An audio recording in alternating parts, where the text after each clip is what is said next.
Uganda eyogedde n'olwekyo tukwaniza mu program Uganda eyogera.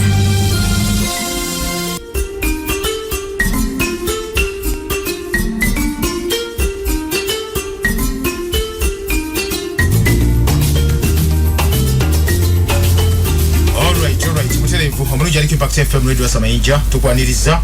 osibeta sebo sibeta nyabona te tuli fenna ene program Uganda eyogera mu kano kenyini mujiba ko jimususa ko nate engalo lunaku lwa balaza nakuzoge ziri 27 omwezi gwa December omwaka 2021 yes mwasi muteba sitole banyabona te abatuliza atubagala nnyo nyini dala enaku zigendera dala onako olwenkya onako 28 ye Passover Festival Week etandika wali mu Mundeba that is Murujja obajite parking ya Victory Church no lesonge eyo tibichali byagera nambole kati wiki namba ngokusaba okutendeza okusinza mujja Mundeba butire kunyo indala kimino kwa nimukola ojane maskiyo ayijo kubanga password yo kwanga kuyingiza ate namwe abaga okuwati mugemebwa ate bakugema baja ko tete yo kugemebwa anaba yagala okuwati agemebwa mu mbera bwekyo nenga tuli fenna munafatwiza program Uganda eyogera omundi guno twogera ku nsonga nyingi nyo indala yazigeze maso mu ggwanga lya Uganda abiki byola beyo naffe betulaba wano netugerageranya ensonga netugera maso mu kyompora pora no ensonga eyo mukasera kado kenyere omulange kalima gigange okay onako lwalero studio yamaze okubache julamu eri mu studio banavwe bali mu studio okumenya ensonga eranga program ya lero atujitadde nnyo wali gwa kwa tujiraba nnyo kuba naffe abo betuogera ko tugama tino biki ebikoze ebitukoledde ennyo ebiri wansi webiri ne waggulu eruga tino the best and the worst of 2021 mu studio Grace Bukenya Bike mwali ono mnabi akwerinda mukugu mu byokwerinda atengera ayogera kati ng'omuseza agule sowali nti awagira NRM sasa okulaba ko sebuza kwatuliriza kitali ogutali musango abalungi mwenna nsanyuse nate okutwala omukisa guno okubakulisaayo mugandalo erya Christmas ate era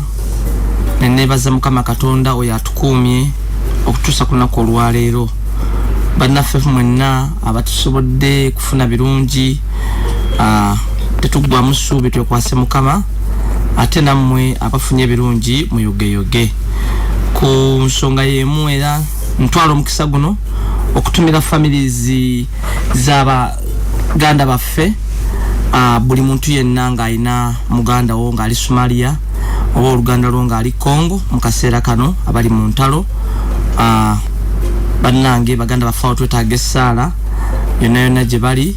ate era nammwe mukoze ekyamaanyi nnyo kubeerawo bo bwe batali ne muyimirirawo olwa families kale ekyo kirungi nnyo nnyini ddala mpozi era nja kutwala omukisa guno nkwebaza dokita kyatukoledde omwaka guno gwonna essaala okutuyisa mu bulwadde obuzaali saala za dokita na group ye yonna ne management yonna essala omwaka guno gubadde gwa ssala abantu gumalako nga tuli balamu essala ebadde y'amaanyi nnyo era ebadde nga kwegamba kyekibadde ekisumuluzo kubanga bannaffe bangi nnyo mwami Kaki abantu bangi nnyo olwo engineer waffe wane Nalukolongo oyo azaalibwa Essese erinnya limbuse mu mutwe Akim Lukenge bangi nnyo bemanyi ne besimanyi naye Mukama Katonda mmanye essala ezibadde ziyita mu bana abawulira abaweereza zisobodde ate okulaba nti ffe tukyaliwo ate era nabo bannaffe batugendako Mukama Katonda balamuze ekisa okay soko mbulire agatama kugenda operation Shuja egenda etyayo abasirikale ebibala birungi nnyo kati nze nga followinga ndabira ddala nti n'olwaleero bwakeeredde abayekera abampembe 47 bewadde ejje lya Congo aba ADF ate era nga mmanyi nti enkolagana eriwo wakati wa ensi zombi bewaddeyo nga okusaba kwa His Excellency be yali agambye be yali abasabye either surrender oba fight to tail kati kirabigira ddala nti bamaze okulaba ekkuba ettuufu lyeyo libali balina okukola mu lubereberye okwewa eri government ate n'ekirala nti wabaddewo era kati obulumbaganyo obaddewo obuli mu bitundu awo Mpondwe Bwera ebikolwa ebyeffujjo ebadde bikolebwa nabyo signs zonna ezivaayo biraga nti byalinyeddwa ku nfeete kali n'olweko nebaze nnyo mukulu Jeno Kayanja Jeno Museveni n'abalala bonna bataddemu amaanyi mu kulwanyisa abampembe abo nti Munnayuganda ali eyo kimanye nti tutambula bulungi nnyo however mulimu ensi ezimu ate mwana wange ezibadde nga ate ziri emabega w'abampembe abo nazo ndabye ko lwaliwo abatwitinze nga nabo ate tetwakimanya tugenda banyigirayo naye twesanze nga nabo twabanyigiddeyo kakati n'olwekyo mulimu ensi ezimu ezibadde ziyamba ku bampembe abo okola nti ate omwana wattu oba eggwanga lyattu Uganda tuli ku ggwanga eggwanga lyaffe Uganda tibadde tubasuza ku tebuuke naye operation etambula bulungi okusinziira kwebina byetulaba ne byetusoma wamala Moses musuli mwali Baba TV muna mawulire ase otuzeko otuwuye wike webadde abalungi abali ku Impact FM nate kirungi okubeera nga tukoma mu ggwanga Uganda tukeesa bukera bwobeera nga okeesezza nga obulamu weebuli nabagamba olina okugenda ku maviivi ofukamire weebaze Katonda ekyo tukeesa bukya buli olukya lwetubala Katonda lugenze olw'ensonga nti bannaffe bangi abakola omulimu nga guno bannamawulire abamenyeddwa embiriizi abatakyatambula abamu abakumiddwa abasasi abamu tebakyategeera bulungi so omulimu guno gwe tukola nze buli bwenzibya era n'enkeesa nfukamya neebaza omutonzi olw'ensonga nti ne bwoba tolina mu musango gwezizza mu Uganda okwongera ku bive n'ebikyamu ebigenda maaso mu nsi muno gwafuuka musango gutali written oba gutali muwandiike mu penal code na kibonerezo nakinenge ekibonerezo either kya poliisi oba amagye kutuuza kooti ku kkubo ne bakukuba kibooko oba n'osibwa oba n'okubwa amasasi so nkyebaza buli bwembeera nga nkyali mulamu mukozi n'ekirala Bannayuganda bangi afiiridde mulumbe mu kimbe kya COVID-19 omwaka guno ennyongera okusaasira b'enganda saako ne families zaabwe omwaka ddala kituufu tegubadde mwangu nnyo okutandika ddala omwaka ogwa 2020 abasinga babisaamu ebyobufuzi abamu ne babisaamu okubalaata batyo omwaka 2021 gugenze okukakasa ddala kituufu nti obulwadde obwa COVID-19 tebwetaagamu kuzannyamu na byabufuzi so nnyolera wamu ne families zaabo mu mwaka guno ezifiiriddwa ab'enganda saako n'ab'emikwano saako na buli omu afiiriddwa omuntu we mu kirwadde kino ekya COVID-19 ate n'ennyongera okunyolera wamu ne families zaabo ezafiira abafiisa oba abantu baabwe abafiira mu lutalo olwaliwo olwatandika ddala mu November omwaka oguwedde kuva ku nomination n'okutuusiza ddala olunaku olwaleero nga abamu bakyakaaba abamu bakyali mu maziga na Biwoobe kuba kano kyongedde okweyoleka nti mu ggwanga Uganda tetukyalina bululu nti ne by election at least abantu baggweera mu makomera oba bayiikira mu makomera nti omuwendo oba omutango gw'akalulu Uganda ndozo olaba kimpembe olaba bampembe olaba bawamba buwambi kyo mu ggwanga Uganda tekikyali kya lugambo nti ko omuwendo gw'okusasulira akalulu the cost of an election kufa naye ng'ensimbi eziteekebwamu printinga okutegeka kwonna okulonda zamwiwamuso era tetuzeewola tetuzijjaawo it's not a grant it's not a donation nezaffe naye the price we pay bannayuganda kyebasasula kufa okuviira ddala ndoza kutandikira mu 2021 mu regime ya national resistance movement so agenda kuyobote oyo yafa twogera kwaliwo kakati general Yoweri Kaguta Museveni ayongedde tukakasa nti omutango bannayuganda gwe balina okusasulira demokrasia kufa demokrasia mu ggwanga Uganda era abantu bambi abafiirwa families zaabwe mu lutalo lwe tubaddemu wali twalimu mu January tugenda weza omwaka abamu mu January omwaka ogujja nga basangula maziga banyiga biwundu bangi nnyo abazadde bakyalina abaana baabwe mu makomera up to now nenga president yali alayira n'agamba nti time for politics is done tuddeyo tugende maso sawa ya kukola abantu bagenda kola batya nga abaana baabwe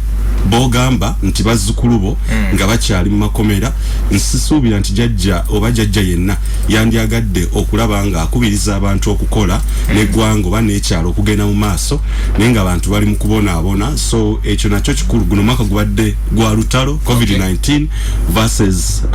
ekitwalibwa oba ekyogerwa bannabyabufuzi nti kaali kalulu so ddala kituufu nti omutango tunosaswa kirina okukyuka ndoza right now President Museveni addeyo ajjukire ebyo yali akuba ebirayiro mu 1986 ku lukiiko lw'eggwanga olukulu yategeeza bannansi ne bajjajja baffe nti abadde balowooza nti eno okukyusa bukyusa bakuumi ye yabategeeza nti kuno kwali ku nkyukakyuka ey'omuggundu era tebagwanidde kubabalira mu gavumenti ziri eri ezaayita ne bw'olabanga candidate just LC5 bannange just LC5 emamba ne zivaayo nga emundu zonna ziri waggulu ziri n'abakyuka kwegamba nga just LC5 ekitegeeza nti mu ggwanga tuteeka ku mutindo ogwa waggulu ogw'okutiisatiisa okutta abantu n'okukola kutya nze nali ewaka mulange nambuuza eddadi be bagenda e Congo ne mugamba otegeeza ki nti nga president wuyo agenda n'abantu kyeka bagenda Congo ne mugamba bagenda mu kalulu babeera nga omwana wa myaka 3 amanyi nti okutwala military na buli kimu ekyatwalibwa ekayunga nga mu by-election eyo nga yamanyi bagenda mu lutalo kulwanyisa ba ADF bwekiringa bw'oyogera nange kyanzija omwana wa myaka 3 so omwaka guno bwe mba nkuba toki mu mwaka guno eno the worst and the best esooka ndoza bwe mba nnoonya kantandika endoza ku birungi ebirungi byo byenna okulaba byendabye Uganda efunye emidaali abaddusi bayoleseza bambi ebitone ebirungi bimu ku ebyo benze njogera nti bye biringa ebyasigala okutusaaka mwenyu ku matama abalina ebitone kugenda ne bawangula engule emidaali era Joshua Cheptegei Peruth Chemutai n'abalala bonna banembeebaza abagenda mu mpaka ez'enjawulo okusaawo zi record nekyawukana nti ddala kituufu buli mwaka ffe tulina kukola mu record za bulyake kulyanguzi za kutta abantu omulundi guno kyekimu ke kyeki kyagenda maaso okubeera nga kinsanyusa era kyekimu ku ekyo ekirungi kyendabye mu mwaka guno ndowooza ekirungi ekirala kyendabyemu nti twongedde okuzibuka amaaso nga bannansi okutegeera obukulembeze n'obufuzi era ddala kituufu kirungi nnyo bannansi kaakati nzikiriza bangi nnyo bagenze boogiwala ne bategeera ne bamanya nti omuntu azze nga basuubiza securing your future teri kirungi kiringa kugwa mu buufu omuntu abadde alimba buli bw'omugwa mu buufu okuba n'engano ga bulijjo bw'ati bwakola bw'abeera nga yakwata mundu n'agenda natta abantu nga naga nti ekyemu era nali njagala nzijukira mwezi guno gwennyini wetuba nakuzo zaali 1998 mu December akalulu kakubwa akamutwala mu nsiko nga wiki eddako lwe bagenda ekayunga nenga naye oba abantu abeerabira bwerabizi watugamba nti ekyakutwala mu nsiko kwali kubba kalulu obulyake abantu abali bakozesa obubi obuyinza n'amaanyi naye obeera nga in just a flash tujjukira ebyaliwo mu 8 ennaku z'omwezi 10 December ono just nga wiiki eddako agenda kayunga naye nga ebyamutwala mu nsiko byennyini byaddamu byakola so ekyo nkisanyukira nti bannayuganda bangi nnyo tutegedde but I think ebyokutwala mu nsiko byawukanamuko kuba yagamba amini yakwata obuyinza naye n'agamba tajja kumufuga so I think nekyo ekinana kyali kyakugira kubanga tugamba amini kasita yakwata obuyinza that is before kinana na yina agata ajja mufuga alina okujjako obukulembeze obubi nenge kyamutwala mu nsiko ensonga ezamutwaza mu nsiko ffenna tuzimanyi yatugamba ekimu ku ebyo kwali kubba kalulu kyekimu ku ebyo sisuubira nti ekyamukulembezamusangayo mu nsiko sisuubira nti ekyamukulembeza bukenya jatubuulira ultimate goal be listing okuleka nga tugambe okuleka tugambe nti yali bina abisawo nga scapegoat nga kuva dda yali ayagala kuwamba buyinza period nti naye bwe tuba tutunuulira byatugamba ebitunyumizibwa n'ebyawandika mu katabo ke akasongere mustard seed akayinza okukubya akasookera ddala original akayinza okukubya n'empya essaawa eno kakwotinga n'okuvayo n'okaleeta mu public kubazzaho omukulu akola editions ez'enjawulo buli kaseera ayozaamu gwe muleeta omusomere wano abantu mu programu eri ey'ekiro olabe so byebimu kweyondoza bibiri byendaba ebiringa nti Bannayuganda bagenze bazibuka amaaso obulimba obuzze busiigibwa obukulembeze bwajja bulina ennyinga 10 nga buga 10 points program nga ziragira ddala nga bagenda okukulembera so okufuga kati Bannayuganda nzikiriza bamanyi nti buno obufuzi era tikyali kya mu lugambo nti ne bwaba n'ayogera nti securing your future era Bannayuganda tebalina kye babasuubya ndoza ebirungi neki ebibi ebikyamu ebibadde ebisinza okulistinga omwaka guno ekyo otaba enomali bibi ebirungi bigenda bijja tuyamba ate madanda muri data ayogera bibi ebibi badoita birungi asite tulizate gundi toga ati no ebibi oba bikyamye bijja tuyamba nenge jada ayogera muri bibi ebirungi number 1 nkugambye ekikulu owulira buzi ayogedde kyemidali tugende kukira so abannayuganda ebisigadde neki Bannayuganda okubeera nga bagenze maaso ebirungi ebikoleddwa ebirala gavumenti eno nti kyokati kikyaswaza gavumenti nakyenyamiza okulaba nga ddala kituufu akalulu kyekirungi kanti ongambye nkuwa ebirungi kakati nkuwa ebirungi nti ebisinze okubeera nga bibika omwaka guno number 1 olutalo lwetuvaamu olugenze kati ku history amawanga gonna gakyebuuza twali mu kalulu oba twali mu lutalo bwe twagenda mu nomination omwaka oguwedde mu November ensi yonna n'eggwanga Uganda lyali tunulidde President Museveni okumusaako amaaso tulabe demokrasiya gwazaabuulira gwazaayogera gwazaagaba nti yamutwaza mu nsiko okubeera nga ensi yattu ebukalamu emirembe nga tumanyi agenda kukituukiriza nominations ennyini bwe waatanira ntumanya nti this is not an election luno lutalo omuntu yenna alina human senses era amaze okutegera kyetugendamu candidates ne bakwatibwa abasinga brutal actually mu ngeri emenya nomination ez'aba president candidate ekyo kakyokka nekimala ensi yonna okuzibuka ntuga wano maaso wetulaga tugenda kuki naye ng'omukulu yagamba mu June nti omuntu yenna anaavaayo n'ateekateeka akalu yakozesa ebigambo bino si byange aba musiru nnyo mu June address yawanga okumu neneebuuza olwo wetutukate mu November omugezi yavaayo n'ategeka akalu nga bali mu State House n'awabula munne nti ako tujja kukategeka nga covid akendedde nti ate olwo ategeeza kyessaawa eyo yali akendedde covid era okinenga ate basawo obukwakulizo wanga yali akendedde ng'omukulu atugamba nti kakati simanyi covid waalina biki temulina kukuba nkuŋŋaana kukola ki noza kye yali ayogedde kyali final we didn't need an election by the way naye nga mmaliriza omumpembe nga tannajja nti Bannayuganda abafiiridde antomi erinnya mu mwaka guno amaziga n'ebiwoobe the cases ebikolima ebyo bijja kugenda nga bihontinga gavumenti eno abafudde ki obutafaayo ob'eggwanga gavumenti okukozesa state machinery ebintu Bannayuganda ne bateekamu omusolo emmundu amasasi na buli kimu People's Defence Force oba amagye agandisuubiddwa nti g'abantu nti Uganda People's Defence Force ne gataaninga against eri abantu ne gatta abantu ekesire ebyaliwo mu November ne tujja mu kuwamba abantu n'owulira nti bali mu CMI balidda ne basooka ne babyegaana ate kati fe ababalina nga drones ze ziwamba abantu ng'abantu balina kuba mavi okugenda wa President Museveni nti bane tuyambe ota abaana baffe naye ng'omutango gwe basasulira kuwagira muntu oba kubeera nga bagenda maaso kwekasazaizinga their duty their role nga Bannayuganda okulonda byennyamiza bimu ebibi ebisinze okubeera nga bisaanikira eggwanga Uganda tebijagenda mu ikooti nnyo yes Mukenya omuzina guli wuwo sibu mbadde mpuliriza muganda wange ono kibi nnyo okubeera mu class omuntu n'ovaamu nga tolina kyokuttemu kakati nze nenyamidde nti muganda wange bw'abadde ayogera bw'ati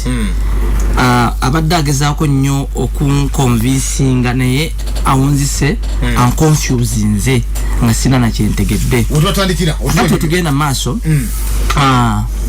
nze eggwanga Uganda nja kusooka ennyo okwebaza ba championi bano wammanga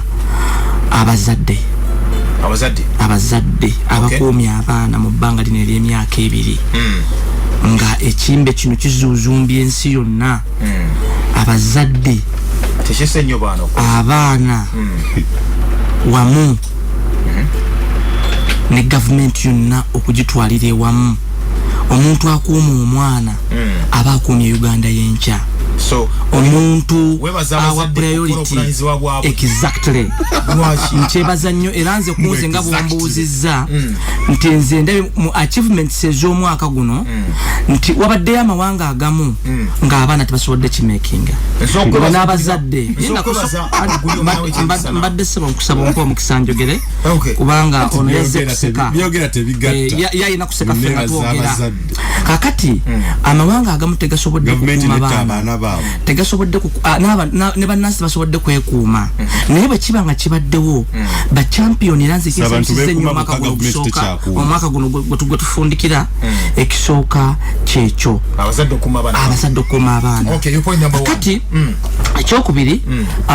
nebaza nnyo gavumenti yange eri mu bukulembeze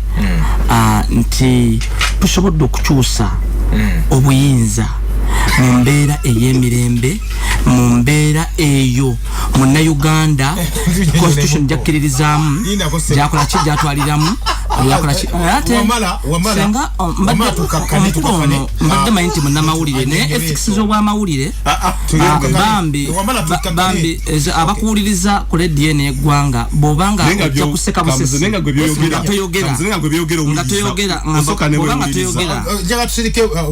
ojja kuseka busesi obeera kati nziramu na bigambo naye bw'ate bw'ofuuka ate kitagasa obeera kizibu nze ekyokulabirako ekisooka kya byonna oba badde mu nsi oba tabaddeemu naye agamba munnamawulire simanyi bulungi kati pointi yange esooka okukyusa obukulembeze buno nga Munnayuganda akeera ku makya n'agenda n'alonda naye mwennyini twali ffenna okulonda wane Mengo nga mulaba nze yali kumpewo nga ali Mengo kakati obulimba nali kumpewo nga omusajja radio yali Mengo baba wakana ekyakijjeko oba akizeewo yali Mengo era twali ffenna era twali naye ate ne yali atukutusa obukulembeze buno munnansi njagala abeere yategeere nti obukulembeze obwaliwo akaluka abadde asimbira simanyi abantu bafa simanyi byakola bitasimanyi byakola Munnayuganda n'akeera ku makya n'akwata akalulu ke n'agenda n'alonda oyo omukulembeze gwe yali yeetaaga kati embeera eyo mu nsi zattu kati eziri mu nsi yonna Uganda ekyo kyali kyankizo nnyo era kibadde kyankizo nnyo omwaka guno okukyusa abantu bangi nnyo ye mwennyini omubaka we yamugjayo n'ateekayo bye yayagala ekyo kyali kukola ki nawe mwennyini moderator olina omuntu gwali wagira nyina gwali osuute nnyo gwaleetanga wano n'okyusa n'eyali mu division eno mwennyini redi eno mweri n'oleeta omulala kati obo ndamuna bali kukyusa buki kakati ekyo kintu kyankizo nnyo omwaka guno ku bintu betuze obukulembeze bwakyuka bwentunuulira nnyo bannaffe bano bo babeerawo kubeera kaseera kukolima kwekwasa bino kwekwasa biri nze agoberera ebyafaayo by'ensi yange nsanyuse nti tubadde mu lutalo lwakulwanyisa bulwadde nga ennyimbe zitwala abantu eno ennyimbe zitwala abantu eri naye ate era waliwo ebituukiddwako enguudo nnyingi zisobodde okumalizibwa ye mwennyini newe yasengukidde nyinza okumulagayo kuba kati olumba ajja n'ambuuza kati nabo bwambuuza nti nga luguudo ki nja mulaga bulaze ekitono nnyo okuva kabuusu wasula okutuuka ku Kisajja oluguudo olwo lukoleddwa bulungi nnyo mu Uganda mu Kampala wano ne Wakiso ne lumalizibwa bulungi nnyo ye mwennyini kati kwayita era kwabeera ekisigula gy'osula oluguudo lulutya oyogedde bulungi nnyo Bannayuganda bali abatulaba ekisigula wensula oluguudo okuva ku 5 okujja okuluyunga ebunnamwayangobe oluguudo lukoleddwa lumwasanjala era ab'oku 5 Kirinnya Bigo awo Nateete banjulira lwakuba nti bannaffe bano bagamba bayina ebintu ebali ku mutima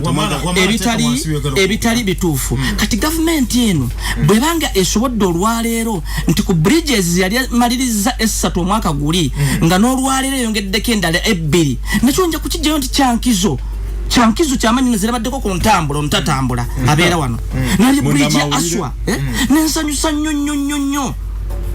engeri gye bagimalirizzaamu engeri gye bagikozeemu kale n'olwekyo nze ndabira ddala nti Uganda tugenda mu mwaka guno ndabye His Excellency abadde takkiriza nkuŋŋaana oba ku meeting abantu wano ne wali olw'obulwadde obugenda mu maaso naye mwebaza olwa effort ebaddewo ey'okwongera okuggulawo amakolero wano ne wali ey'okwongera okuba nti bannayuganda bafuna emirimu mbadde nkusaba ontaase ku mwami ono kuba kati avudde ne ku ntebe ye ate ali mu kusikasikanze ekitaba buvunaanyizibwamu kati wabulidde ebyokwogera fe abalina ebyokwogera kati n'olwekyo bwe babanga bannayuganda nga omukulembeze abadde agenda mu maaso okuggulawo okyawuliriza programu Uganda Eyenkya nga tuliriza yakatuyungako twogera ku nsonga ebikoze that ebirungi n'ebibi the best and the worst of 2021 mu ggwanga lya Uganda mu studios Grace Bukenya wali BK mukugu by'okwerinda ate ng'era muwagizi wa NRM kibiri kimuyinza omuzira guli wose obadde kyatubulira kakati omukulu ono nakuba nti badde atutawaanya lulimi akati bw'otunula ku ebyobulamu nga bw'olabye ekimbe ekibadde kitutawaanya ennyo ekya COVID-19 nze nja kuwa credit government nti ekoze kyonna ekisoboka okulaba nti munnayuganda ataasibwa okulaba nti munnayuganda abeera mulamu okulaba nti munnayuganda n'omwana n'omuzzukulu ajja kusangawo Uganda nga buli muntu waali ajenyumirizaamu bakole ddala nga nzize ku byokwerinda omwaka guno kyovudde olaba nti mu East Africa His Excellency yafunye engule y'okulwanirira emirembe era nga kyasinzidde nti okwegiriisa kwa abampembe aba Al-Shabaab ye musajja omukulu oba ye musajja omulwanyi namige avuddeyo ennyo okukiyimiriramu okuditaalinga okulaba nti attacks zaabwe ennumba zaabwe okwegirisa kwabwe kuddira ddala wansi kabe kasinge n'okulinya ku nfeete nga dozera yabasinga n'obukulu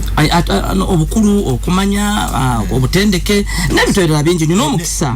ali blessed by the way nkwa waliwo abakulu abamusinga naye nga tebali blessed ngamba mu East Africa exactly kale babanga yawangudde engule eyo Uganda yagiwangudde n'olwekyo mu byafaayo nti Uganda esobodde okulaba nti East Africa oba Africa at large ebukaala emirembe naye nga kyonna kitandikira wano kakati ebyo bwe mbitunuulira ennyo nti ne mu kaseera kano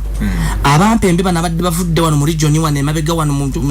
mu Congo batawaanya ensi eziri awo Burundi Rwanda Uganda Sudani era Uganda evuddeyo okulaba nti egenda etereze embeera eyo okudda mu nteeko kale nakyo nze nkiraba nti kibadde kirungi nnyo nnyo ebadde achievement eri eggwanga lyattu Uganda however waliwo ebitatambudde bulungi nga ekigambo kitujja okwogera ate nziba kwamwe mukiyita obuli bw'enguzi naye nja kiyita obubbi ekigambo obubbi si buli bwanguzi it's not about corruption but it's about thuggery abantu babadde babba ebintu with impunity babba sente with impunity however nti government tetudde butuuzi kyovula nti etaddewo sectors nyingi neleta muchala nakalema atwalwa IGG olwa anti corruption unity waliwo ebitongole bina government evudde okuteka mu amaanyi naye nga tekinnaba kutererera omwaka guno abantu bangi nnyo ababbye sente ez'abalwadde ababbye sente mu covid wano ndabye ko bakutte ndabye ko batutte mu kooti wano n'abala abanoonyezebwa ate olwo n'abajjala okukwatibwa kale ekyo tekibadde kirungi n'omulundi n'ogumu era si kyakulabirako eri abaana baffe eri eggwanga at large ekirala ekitambudde obubi ky'ekyobulwadde nti abantu bangi nnyo ababuvunaanyizibwa batufuddeko obulwadde buno butaataaganyizza sectors zonna naddala education okusinga education abaana baffe batudde okumala emyaka 2 nga bali waka kale kizingamyamu obwongo ne kitaataaganyamu omwana yandibadde adda ku ssomero bw'atula emyaka 2 nga abadde akuba mataffaali atajja kukola choice enkyamu nti sente yesinga ate okusoma ku myaka emito okkakkana tume obutakifunamu kyetwandibadde tukifunamu webali nnyo baddala wamala obadde ne information kekasera kekano information esookera ddala nti omukulu yatutegeezeza nti eggwanga lyakyusa obukulembeze mu mirembe kyannaku era kyennyamiza nekiswaza n'okuswaza eggwanga lino Uganda olw'ensonga nti omuntu eyerimbika mu byokwerinda bw'abanga yalaba ebyaliwo n'amaaso ge okuleka nga tugambe nti abiwagira naye tewaali kukyusa buyinza mu mirembe nga bwakyogedde. It is a semblance ekintu ekyefaanaanyiriza naye okuleka okugamba nti twajja njemoka information yawo sika kuwadde sewe tojja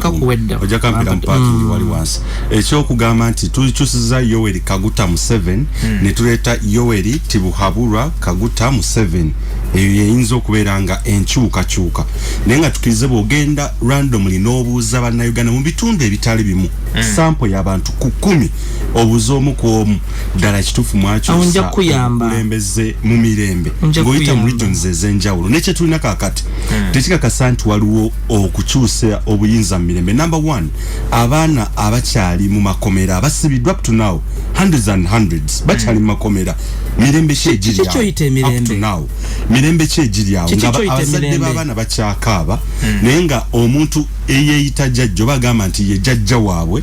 akyabatadde mu komera siba nti waliwo emirembe era byayogeddeko nti abasibanga jjajja abasibanga simutegeera abasibanga jjajja kozi ye agamba era bw'aba akola information ku Twitter bw'aba akola tweet bw'aba abuuza era abuuza nnyo ku bazzukulu nti muwaso but